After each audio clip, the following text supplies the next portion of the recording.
Namaste, everyone. Um, Today's topic is non-alignment because it's a continuous thing that the government of India had adopted, even though the rest of the world was moving in different directions, alliances and pacts and treaties, and non-alignment remained as the backdrop of geopolitical realities. So we are going to examine how did it impact different kind of uh, events that happened very soon, and that is the topic. Now, India's enemies and allies. At this point in 1954, that is when the Non-Alignment Pact came into being. Uh, who are our enemies? So these are the bordering states. There are USA and alliances, Arab countries, Middle East having their own oil pacts and pact of Islamic countries. Now, questionable allies, USSR and UK. Were they always our allies? And would they always be our allies? This is the point. So the case study is Sino-Indian War. On whose side was in that war? Who was on Indian side? Was United States as a democracy that they make so much noise these days that we are the leader of the democratic countries? Were they giving any help to India, being the only democracy in the that region? No.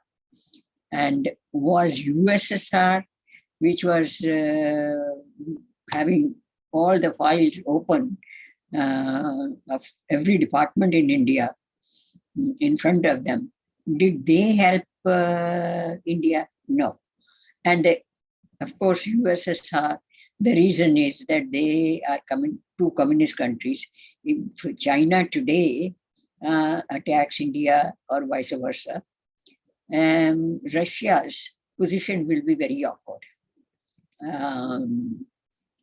And at that time, it was not even awkward because they had never pledged anything.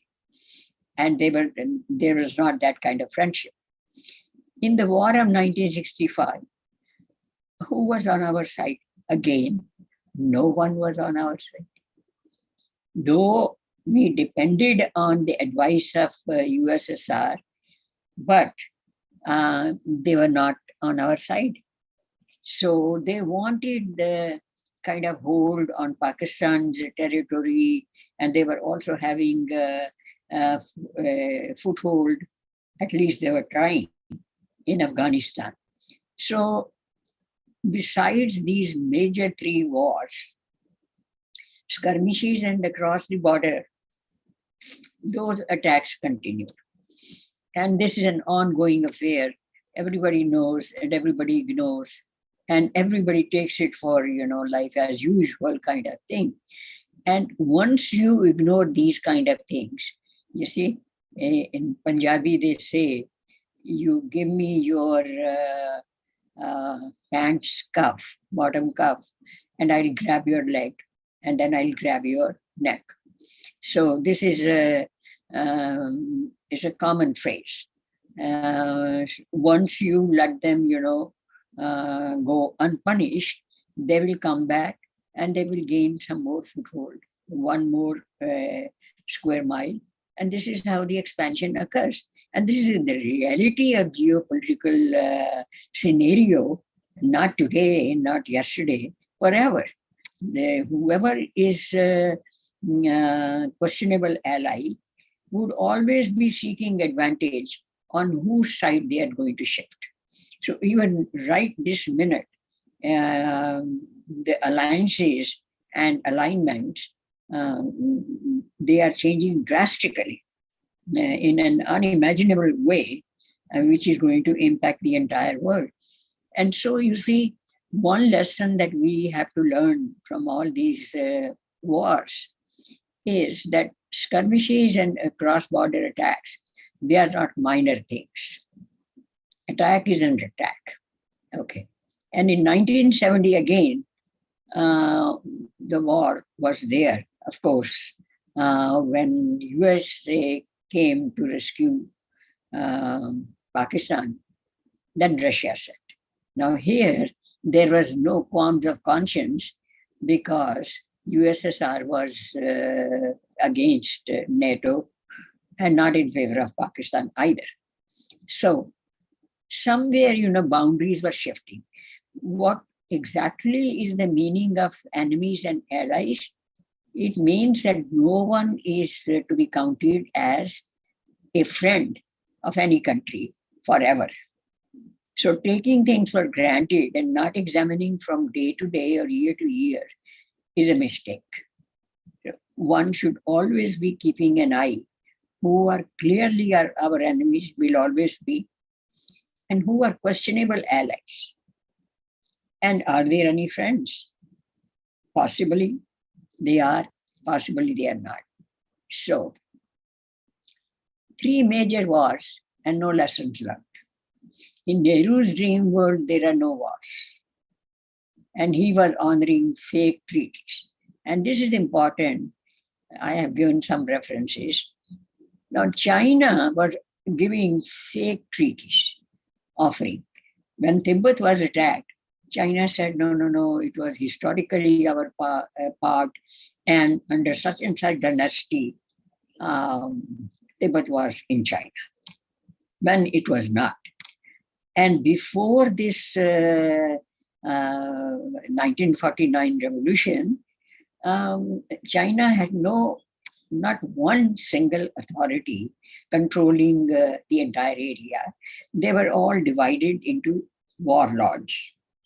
And easily they were fighting with each other, and then they were opium addicted. Yes, most of the population was opium addicted, and they were absolutely unprepared and not ready to face the realities of what is going to happen to them.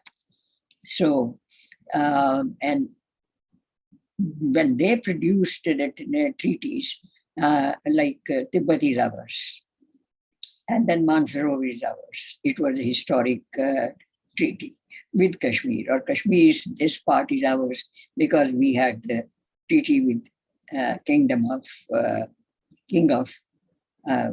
Kashmir. Now the point is this: did anyone, the defense minister, the external affairs minister, Nehru himself, knew the geography of the Himalayan region? Did they ever study the history of any of these countries? Did they even ask China, please show us the treaty? If you know it, then that means it is written somewhere. You see? And another lesson that India never learned, now they are slowly getting some glimpse of what is the difference between defensive war and an offensive war. You see, offensive war is when you cross the border of the enemy and fight on their soil with minimum damage to your own country and your own population. Defensive war is when somebody has already come to your territory and now you are either dithering, not knowing the reality, or knowing it halfway and unprepared. So every time there was a war, whether it was an attack on Tibet, it is considered a war as far as India is concerned, because our buffer zone was taken away. And Tibet was at some point part of Kashmir. So, and Ladakh also, and Aksai Chin.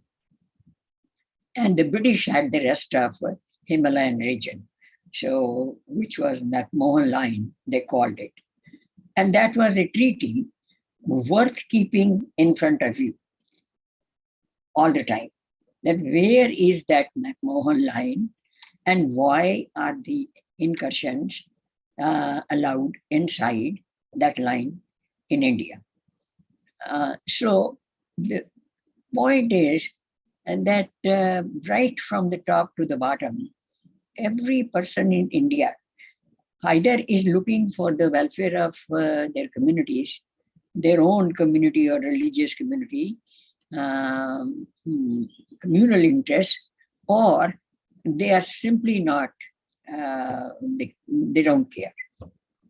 They don't care, they don't question. And even, and Nehru, of course, did not allow any question, himself not knowing anything. And he did not entertain any open debate when somebody asked that, where are those treaties in the parliament? And did you see them? And do we have copy of those? No. So we fought defensive wars, and we were, in a way, a lot of casualties. Defensive war, by the way, even in academic debate, when somebody attacks and you are defending yourself, you are at a disadvantageous position, even in an argument. So always attack first and put the other person in an uncomfortable position. This is diplomacy. So Chinese attack ignored, violation of non-alignment pact ignored, China making inroads all over the Himalayan train ignored, and debacle, humiliation, and defeat, 1962, territory lost, lessons not learned. So this was also a test of our allies and enemies. And suddenly, among the non-alignment, non-aligned countries, who cared? America had no interest, Russia was not interfering at all, and we had no friends at all, allies, because those were small little countries and they never bothered. So, in other words, reliance and considering that anyone is your friend, any country is your friend, is a dangerous assumption. And saying that anyone is your brother, that is the worst thing you can do for yourself and your country. So events and major battles of 1965. 62 we covered in last one. In major battles in 1965. I was at that time in Jalandhar, Punjab, when this war was going on. Those 25 days or so. So suddenly, Pakistan realized that Nehru is dead. For all intents and purposes, as far as the foreign preparedness was concerned, he was dead, even before 1964. And they thought Shastri, the small little person, he will be taken at a disadvantage. Let us start a war. So the war was on three fronts, on East Pakistan side, on West Pakistan side, and from Kashmir. And Lal Bahadur Shastri was the prime minister, and he was willing. Suddenly, the spirit of asserting your courage and showing your guts became very important, and he gave a kind of, injected that spirit into the army, and relentlessly army kept on marching right up to Sialkot. And then somebody from, he must be a paid person in the general's office, and the general said that our army is losing, we have no chance of winning, please stop the war, let us not continue. What's the point of, losing further? Ceasefire, let us declare ceasefire. You see, ceasefire uh, ceasefire can be considered that where the war is already going on and you stop there. So the enemy territory that you have won, that should be is your territory. Ceasefire means that along that new boundary, not coming back to the Red Cliff line. So Shastri was very surprised, and he gave the order to put a stop, no more fighting. He agreed to the pressure from Russia and United States. Both wanted the war to stop. To this day, I understand that USA wanted the war to end because India was winning. What was the interest of Russia, USSR? I still am confused.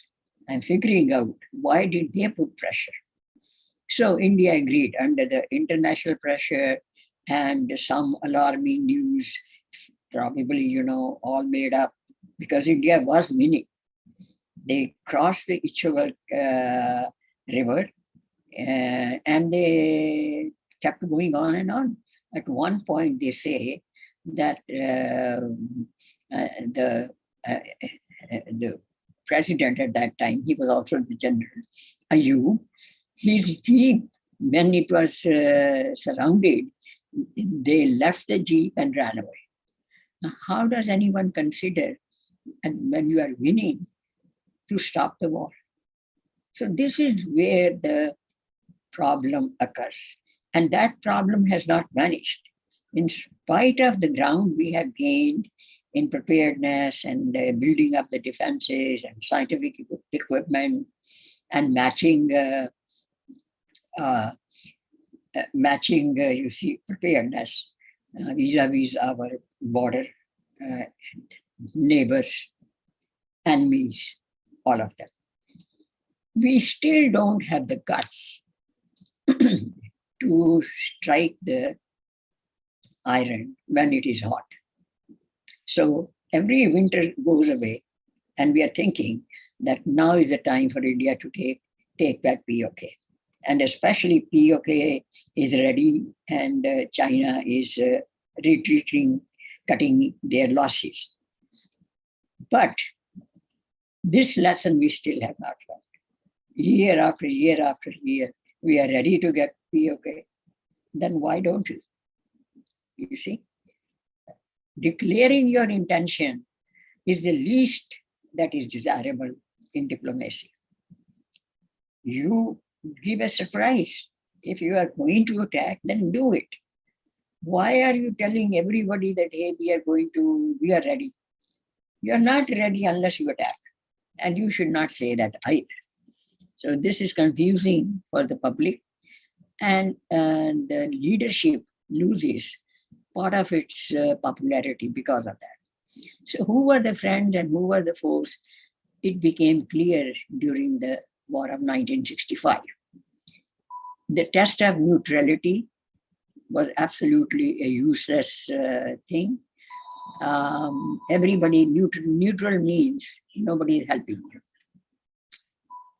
Now, the next question comes, who killed Prime Minister Shastri and why?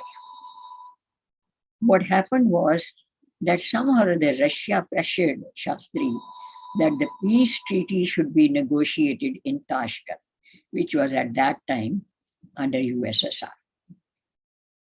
Why should anybody go to Tashkent? You see, first of all, this is a question mark. Somebody should have examined before agreeing, why Tashkent? Why not any place in India? Why not any place near the border? Why Tashkent? Okay, so so he somehow agreed. Again, this was a tactical defeat in the middle of winning the war. So government refused to order a probe when he died there. What happened was that the treaty was surreptitiously made, and all the territory that India won, the agreement somehow was written down that it was given back. And everybody comes back to the original boundary. So he was very much upset. So that very night, when Shastri went to his room, he was dead.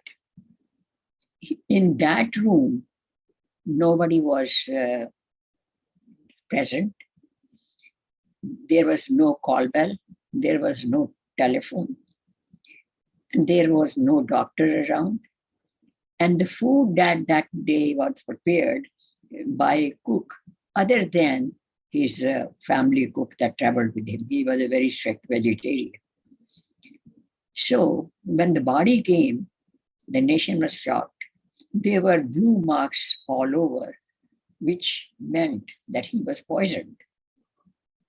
And Shastri's family and the people asked for probe. Let us find out why was he killed or what happened. There should be autopsy, and there should be somebody accountable for this. Who really wanted him dead, and how did he die? So these are the kind of things, lapses, that we displayed all through our 75 years. And to this day, there is a reluctance in taking positive action or offensive action. So foreign intervention in blocking Indian development. Now, this is the reason why they didn't want India to get Pakistan, part of Pakistan back. This was, it seems to be, the real reason that India was developing under Shastri. They were even thinking of nuclear capabilities, enhancing or making. And this was not palatable to CIA. So they were monitoring India. And recently, even during writing the book, I found out that it was CIA who got rid of Shastri. It was America, or probably the president didn't even know. CIA is known to take actions arbitrarily without telling anybody, and then destroying the papers. Every action they take or plan they make, once it goes to the next stage, they destroy so that nobody can go back. And the same thing happened to their own president in 1962. So they were monitoring India from several different angles. They would not buy from India handicrafts or cottage industry stuff because child labor is involved. Okay. So international labor laws have to be considered by India. And unless they abide by those, we will not have any trade with India. Now one can understand where industrial development was going on in England in the 18th century, 19th century, in America. Were there any international labor laws controlling their industrial exploitation of resources and labor, or pollution, environment? So now it is Greenpeace. That Narmada project took 50 years because some green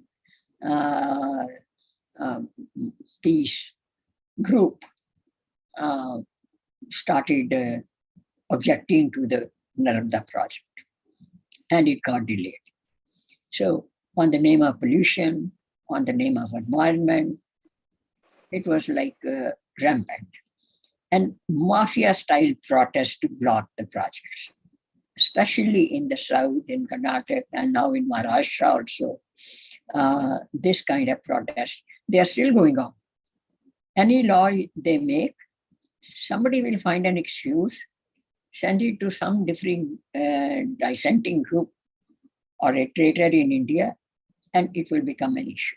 And this tendency, rather multiplied many folds, is unfolding right in front of our eyes. The last year, the year before last, if it is not this, it is that.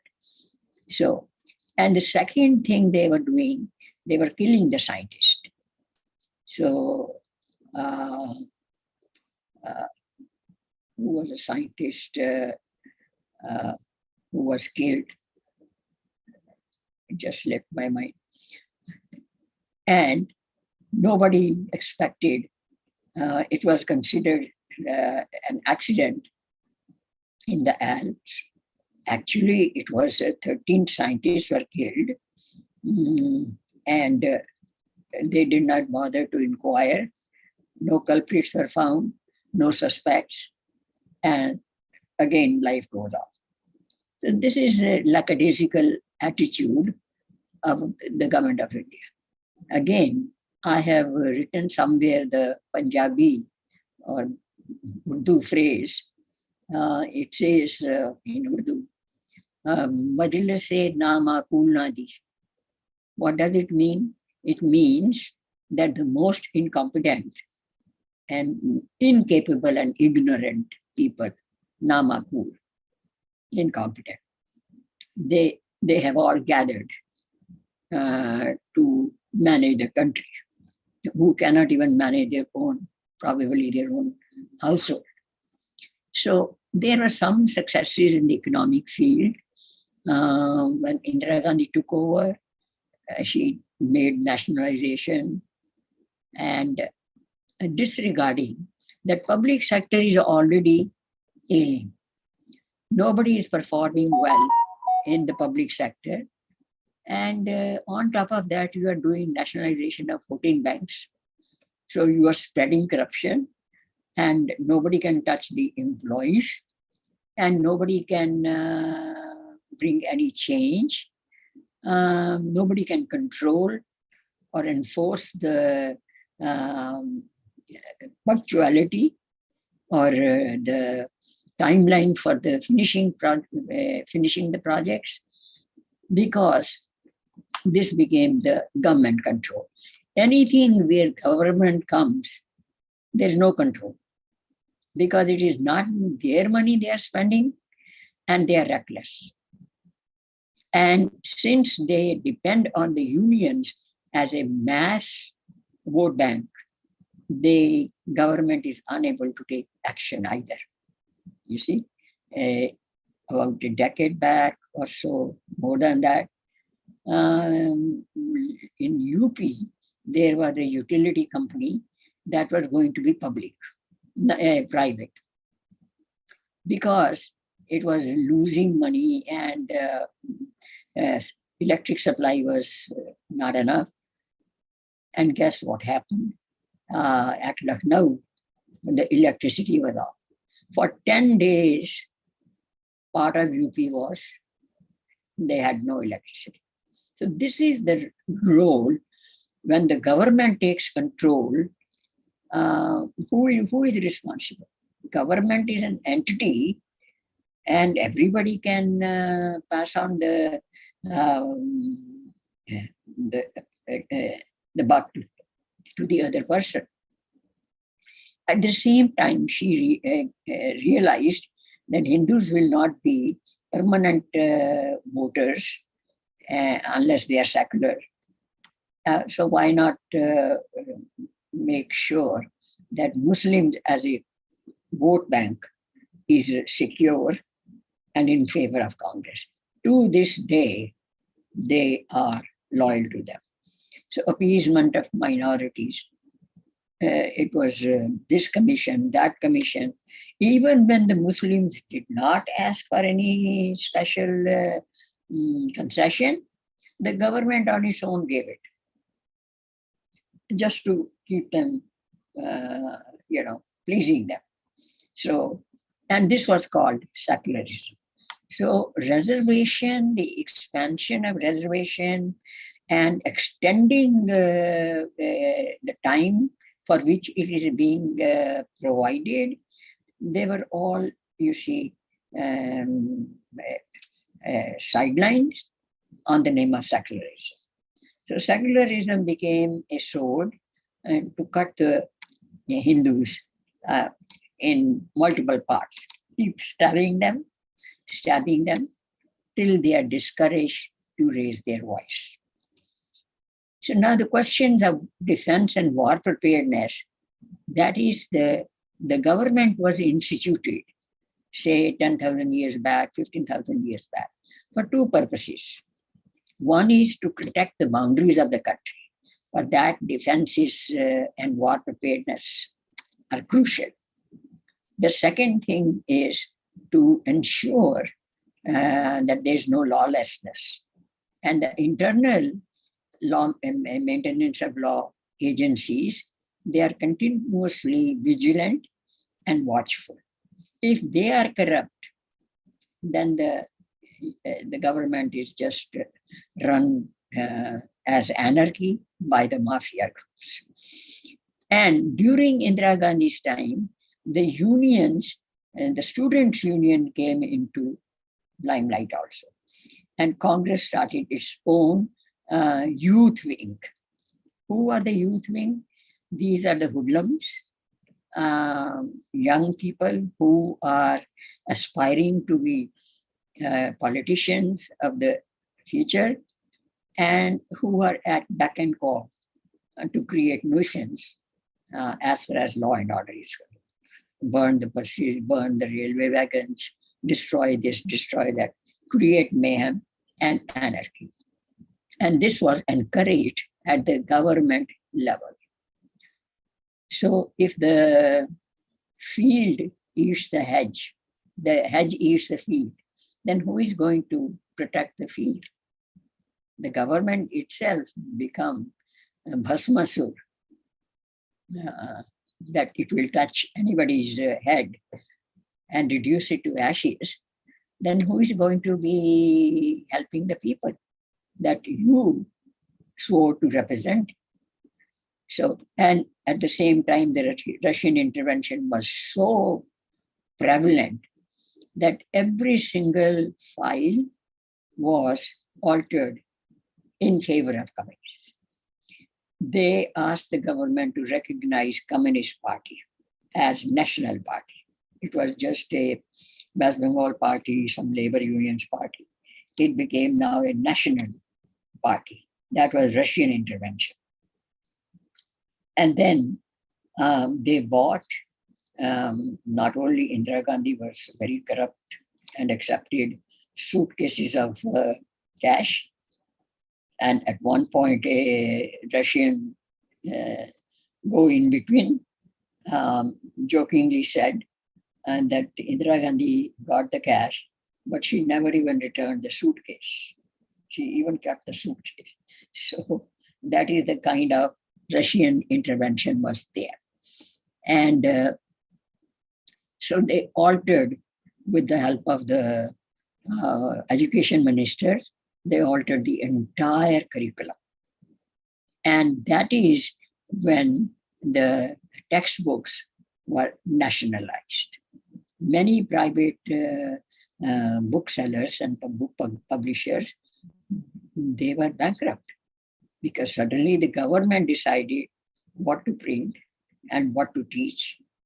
And that is when the National Center of Council of Education started secularizing. And the group included all these previously declared traitors. One of them is well known, Romila Thapar. Her granduncle or grandfather Thapar was the person who gave the fake evidence, got the money from the government and lied in the court, which convicted Bhagat Singh. So you see, it seems like these are boring details. since they are like cancer, they are live and they are multiplying cells in the body and killing the entire body mechanism of the system, then it is relevant. It is not boring. One can say it is alarming, and then you wake up. But certainly it is not something to sleep over, that dekha jayega. We will see tomorrow. So secularization and Muslim Waqf Board. This organization came. It was there in 1954, but it was given full reign to do anything. Sharia law, sacred, your own judicial system where Sharia justice is dispensed, madrasas, and they even made it constitutional, or government accepted it, that if a person is from madrasa, obviously he doesn't have good command on English, he can take the IAS exam in Urdu. Now, who will mark the Urdu paper? Again, the same Maulanas who are teaching them. So we have a whole category of IAS people and provincial level services people who were didn't know English or Hindi, or didn't want to acknowledge that they know, and they took the exam. You see, to this extent, the influence of Muslim Waqf Board was there. Right now, Chief Minister Yogi is taking care of them because they are occupying any land, every land, and anybody's house at will. It's just mafia. So it was brazen communalism on the part of Indira Gandhi. And socialism, it is equal distribution of property. When some people will not perform and yet given the promotion, why would everybody else work? Because it is for sure and not on merit. So all communication channels and education channels were used for secularization. So it was during her period that secularization reached that point. And surprisingly, in the entire 75 years, I found only 4 names for a short period of time who were education ministers. And they were Hindus or secular, but Hindu names.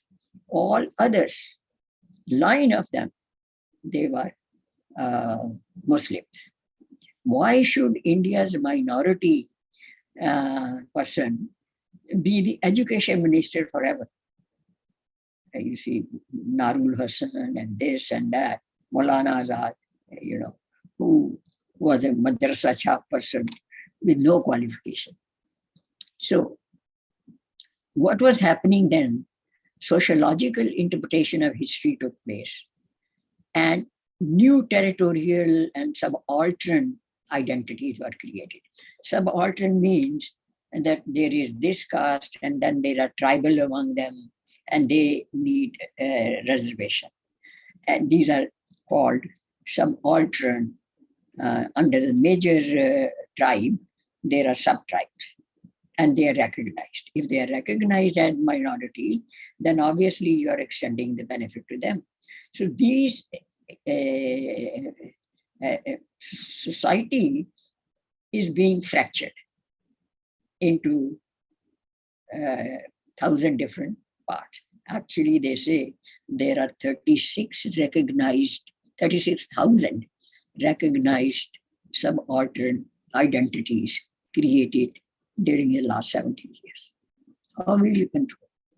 Even for argument's sake, there are 3,600. Even that is not acceptable.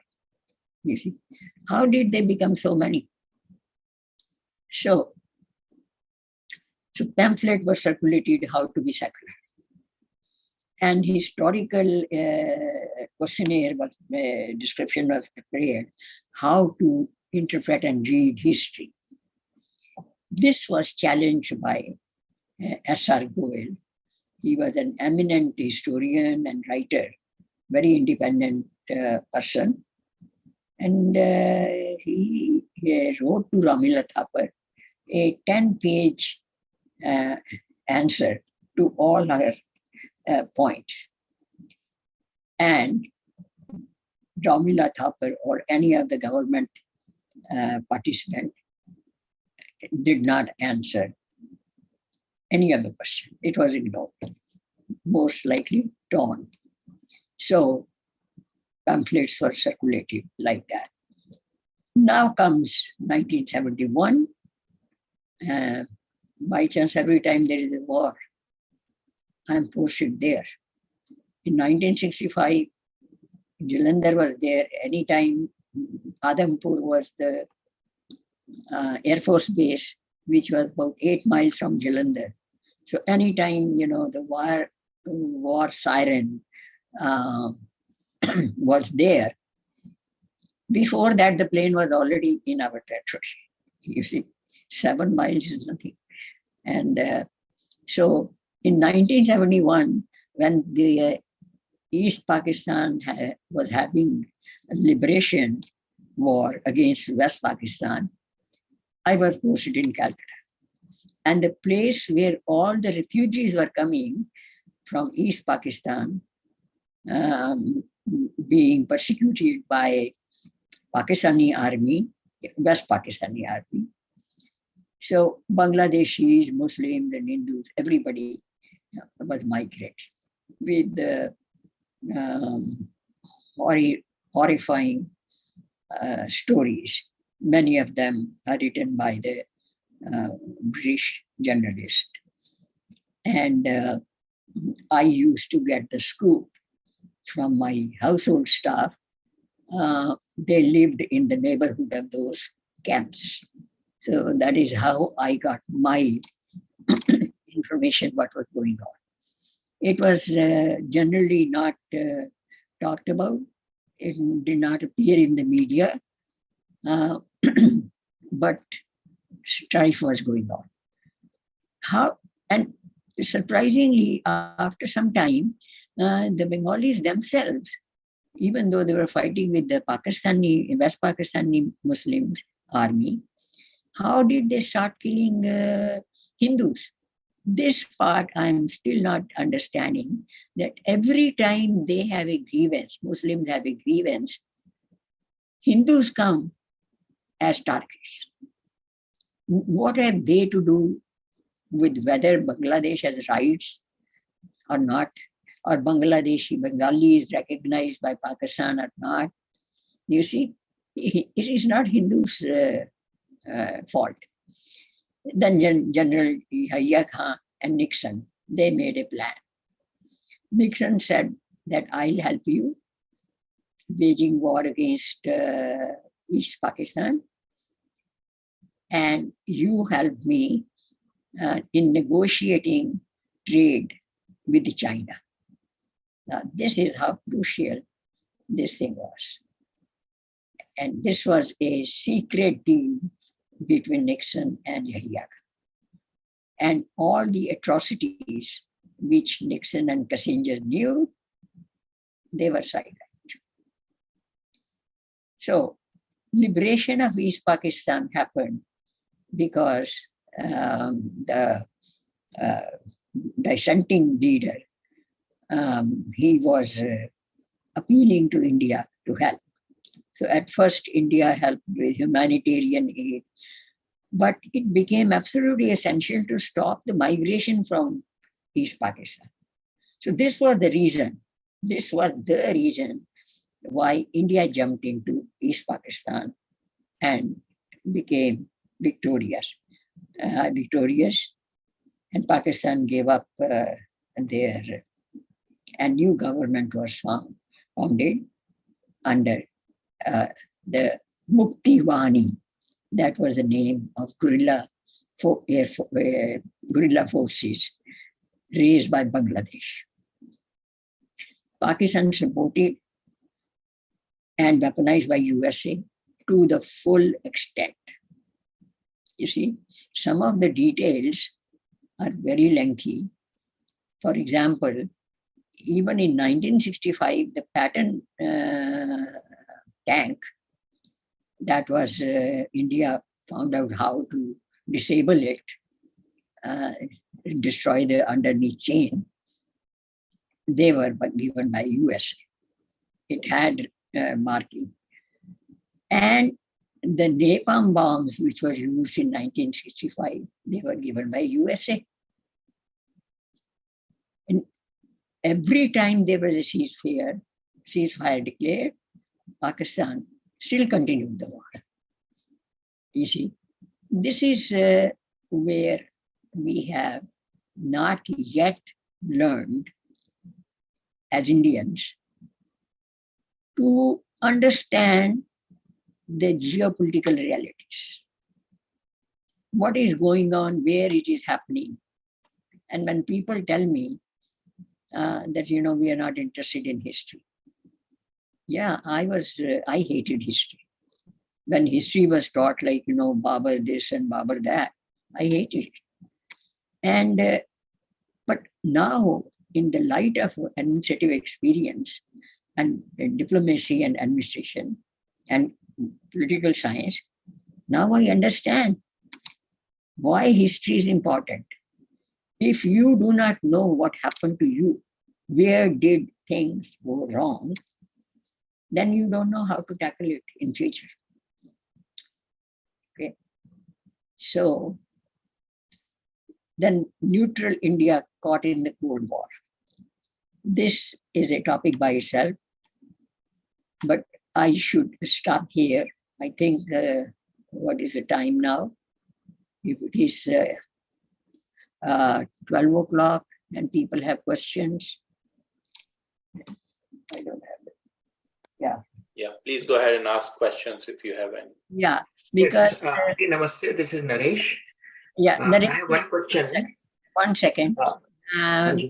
This neutral India caught in the Cold War, Simla Treaty, this we will discuss. Hits and misses and bifurcation of Pakistan and the whole thing involved in that. And that will be our next. So remember that this is where we are stopping. Okay.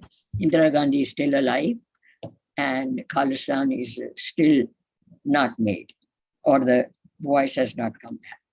So now you can ask the question. Thank you, Auntie. So, Auntie, I have a one-line comment and a question. My comment is, as you said, America as a democracy doesn't have a good record of supporting democracies abroad, including in India. In fact, it sided more with Pakistan in the previous wars for its own ulterior motives. So is it even possible to stay non-aligned in a world like that, even during Cold War, even today? We were trying with Marshal Tito and those things, but is it even theoretically possible for a country to be neutral or non-aligned? This kind of thing. Theoretically, also it is not possible. You see, those people who have read Mahabharata, which teaches us what not to do in the political sphere, in the social sphere, or in the family circumstances, what not to be done. Mahabharata teaches us. And that is where Shri Krishna tells Balram says, I cannot fight. This is a fight between brothers, and I don't want to have any part in it. And you should also be neutral. I am neutral, I am going on a pilgrimage. So Shri Krishna said that in a war between right and wrong, he used dharma and adharam. In a fight between dharma and adharam, nobody can be neutral. He says, koi bhi nirpaksh nahi reh sakta. You see? So, in other words, being neutral is trying to close your eyes that the dharma is not taking place. You see? You cannot close the eyes. Somebody is kicking your child and you take the side of your child and stop the fighting. But you cannot say that I am an onlooker. Standing on the fence, it's a display, it's a circus going on. You see, that is not how the countries are run. Okay. Any other person? Yeah, Kamlesh ji, Hanji. this is Nandev. Nice seeing you again. And every word you say is kind of revelation to many of us, which we did not know. I have two questions. One is like about Gandhi's birth, and another one is about how Hindu genocide got into this conflict of liberation, East Pakistan liberation. Now, about Gandhi's birth, it is said that he is a child of the fourth wife of Karamchand, and before that, three wives died at childbirth. Now, this is a very surprising incident. Do you have any knowledge about how it happened, what happened? It happened after that. It happened in 1920 when Mopla rebellion started. The fight was to restore the Khalifa after the World War First. And I think in earlier session, we mentioned that. And what happened was that suddenly the Moplas started killing Hindus, raping women. They say about 4,000 men and women died, and many people jumped into the wells to stop being dishonored. And Gandhi did not visit there, And there is a lengthy, speech after speech, and letters between the mullahs and Gandhi justifying the violence. You see, if you are fighting for Khalifa, Hindus did not stop you and Hindus did not defeat you. So why the whole earth anger falls on the shoulders of Hindus? Because they are vulnerable. If you once do like this, that you can slap me here and you can slap me there too, and then they have a free hand. You see, this is so. Don't be surprised. I can trace it back to. That is why I have such disgust with the decisions that the leaders at that time took, especially Gandhi. It was nothing to do with freedom. In fact, one of them, Jinnah, said that we are fighting for freedom, or at least self-rule. What is happening? Why Khalifa has come into the picture? And Gandhi said, this cannot wait. Freedom can wait. So now you can understand where we are. So it is not something new. It is a continuous pattern. Because for them, the most important thing is, for them means Muslims, the most important thing is hurting the Kafirs. And the British government only intervened, when their own women were attacked in Mopla. No, see, Kamlesh, no, I was asking about Gandhi's birth. He was the child of the fourth wife of Karamchand, and three previous wives died at childbirth. So that is a very strange, very kind of uncommon situation. Huh? Whose wife died in childbirth? No, Karamchand's wife. See, before Gandhi was born, Gandhi is the child of fourth wife of Karamchand. Now, before previous three wives died at childbirth. That is what I understand in this. If you look into the Wikipedia, that is the information we get. But this is very unusual. How this could happen? What is the real news about that? How did he become such a coward? Yeah, how did the previous three wives of Karamchand died at childbirth. This is one part of the question, and the other part of the question is how Gandhi went to England to study law. His father did not have that much of a kind of money to send him to England to study law. So where did he got the money to send the son to England? The first question is, to me, it's Yeah. not part of the equation. I'm not even aware that Karamchand had 3 wives or 4 or 10. Yes. And how they died. It is, and I am not into Wikipedia because that is written and half of it is garbage and fake stories. So the second question that you said, that Karamchand had no means to send him for studying abroad, how did that happen? That happened because Karamchand was a diwan, Munshi type person, accountant in that particular riyasat, principality. And he said that my son has no future here. He should be sent to England. And Diwan exercised the riyasat, the principality lord of that. He made sure that he goes to England, and he stayed with missionaries. So the lady who was with him and changed the name was different. She became Meera Ben. If you saw the Gandhi movie, she played some role along with him. I did not even mention her name because that was... So that Christian family had an enormous influence on him. So, I mean, he's called crypto-Christian. That is when that happened. So even when he came back to Africa, he was not even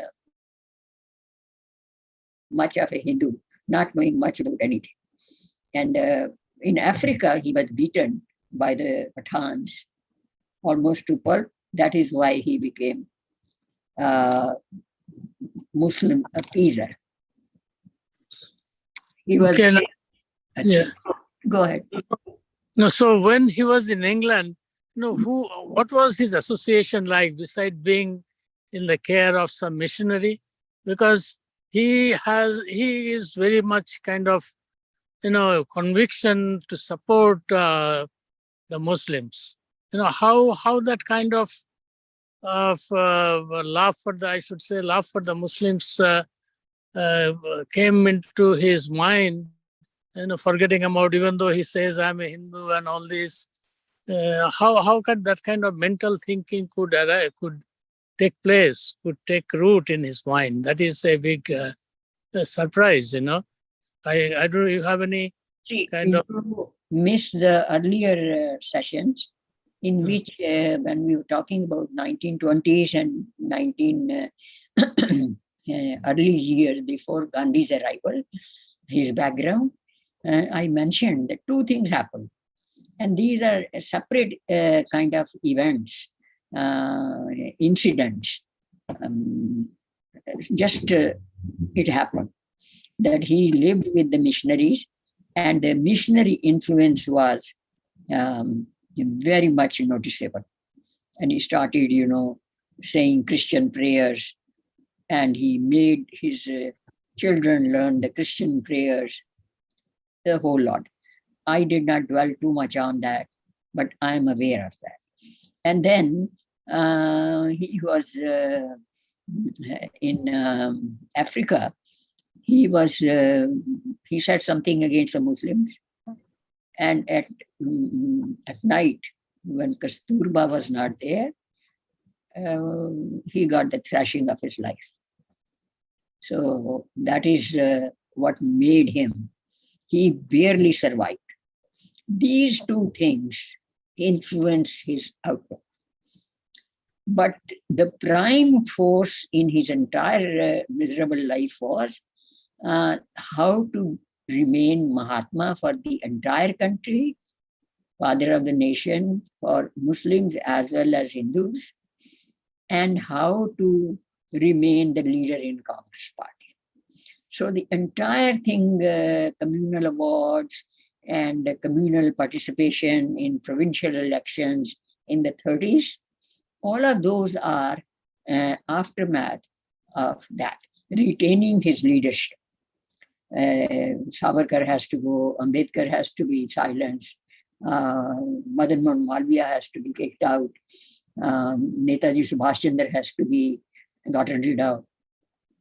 This is leadership struggle. Where is the freedom coming into this? And every time something happens, you are diverting to non-violence against Muslims. So this was going. In the 20s, it was establishing himself as leader. So, so there is absolutely, you see, you are shaped by your emotional traumas and experiences. What you are today, you are the product of those experiences, emotional traumas. And he was the product of those influences. So he quoted Tolstoy, war is bad, war is bad. See, actually, Kamleshji, Gandhi distributed the whole country among three half-brothers, if I can say so. Now, he could have realized that that's not a very right thing. There are no three half-brothers. Yeah, see, that is what I understand. Like Jinnah. No, Jinnah was not his half-brother. Jinnah was a Gujarati guy based in Bombay. He was the grandson of a fisherman, actually not fisherman, fishing industrialist. Very posh people, very forward-going Shia Muslims. And he was not even a Muslim, practicing Muslim. They were all Hindus in his Jinnah's grandfather. But when the Hindus started shunning them because of the smell and fishing is considered a low job like that, then in anger, he became Muslim, his grandfather. So his father was Muslim. One uncle was not a Muslim. And this is how Jinnah became Muslim. He was third generation Muslim, but not practicing Muslim. So he has nothing to do with Allahabad or anybody there. So this I have clarified so many times. I don't know where Jinnah becomes his half-brother, you see. And Sheikh Abdullah possibly was the son of Motilal. But then Motilal was probably not the father of Jawaharlal Nehru. So they have different blood. The mother, Jawaharlal's mother, was not mother of Sheikh Abdullah. And Jawaharlal's father was the father of Sheikh Abdullah, but not Jawaharlal's father. So they did not have any half-brother kind of thing. It was a Brady Bunch. Okay. Different mixture. And the other question is... No proof. So that's okay. it. Okay. Now, other question is Hindu genocide. How it came into that, liberation war? Why they started the genocide during the liberation war with East Pakistan. Yeah. So you see, this is you have to understand the Muslim mind. There is a very interesting. I'm quoting from Conrad Elst. He's a Belgium scholar. Probably you might have met at one of the conferences in Waves. He wrote in one of his books he said that during the Sultanate, when the Muslims were ruling here and there, if a person had fight with his wife or fight with his brother, you understand that that day at least 1,000 Hindus will be killed. Now this is a quote, one sentence that gives you the answers. You are taking your anger on somebody. Who are you taking? You are taking on the most vulnerable. So there is a story of a child being beaten, that an employee in an office, he was snubbed and scolded by his supervisor. He came home, he gave a slap to his wife because he was angry. And the wife was angry. She slapped the boys. The boys were angry. They beat the dog. And when dog was angry, he went outside and he beat another passerby. You see, you understand how the anger goes. So if a person is angry with his wife, 1,000 Hindus are dead. How do you link it? It's the anger which has to come out. He can start the fight inside, or he take it, his anger on somebody else. And this is common psychology of the Muslim. Whereas we are teaching everybody that, hey, don't, even if that guy, bothered you, why should you, worry about it? Just let it go. That kind of thing. See, Kamlesh, you are a history teacher, and you have learned, studied and did research so much. You must have heard the name of Hemu, Maharaj Hemchandra Vikramaditya, who was killed by Akbar in Delhi. Many people were killed by Akbar. No, what happened was at one part of history, I finished at 1,000, and Muslims had just entered Punjab at that time. Okay. So this history I started from the British rule and the collapsing Mughal Empire. So in between those 400 years of Mughal rule and Sultanate, the Bahmani and Lodhis and Khiljis and everybody, I skipped because I started writing and it was too blood-curdling and I didn't feel like it. What's the point of writing that he killed so many in such a war? Nothing good was happening. So history is the march of the people through good and bad. It is not something what the kings did. Marginally, what the kings did, the others did. Victims. No, actually, I was trying to link your understanding, related to the defeat of Hemu at the hand of Akbar, because history says that he had a lot of soldiers and everything, which are mostly Afghans, but then he got hit in his eyes by an arrow, and then he was caught, and then Akbar beheaded him and all this. But my understanding is that it was not that what happened. Actually, his Afghan soldiers betrayed him, and he was caught and imprisoned, taken to Akbar, who killed him. So it was totally backward. This took the eyes of the king. This was Muhammad Ghori and Prithviraj Chauhan. Prithviraj Chauhan's eyes were gouged out. And he was such a master that he killed Ghori with following the sound. But of course, Prithviraj was taken prisoner and he died. But anything about Akbar, the nitty-gritty details, I never focused on that. And I don't think there is much point in going over the killings. Both are major disasters for Hindus.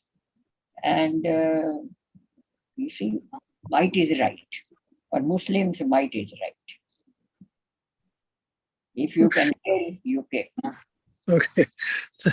Thank you. Kamlesh ji. Listening to you, we are really getting lot of information which you could never imagine that this might have happened. Thank you very much. Okay. Thank you. Thank you. And if there is no question, we'll continue week after that. Rajiv ji, Yeah, thank you, Kamlesh ji, for today's session. is there any more questions? No. Yeah. No. Okay. Namaste, everyone, and see you next.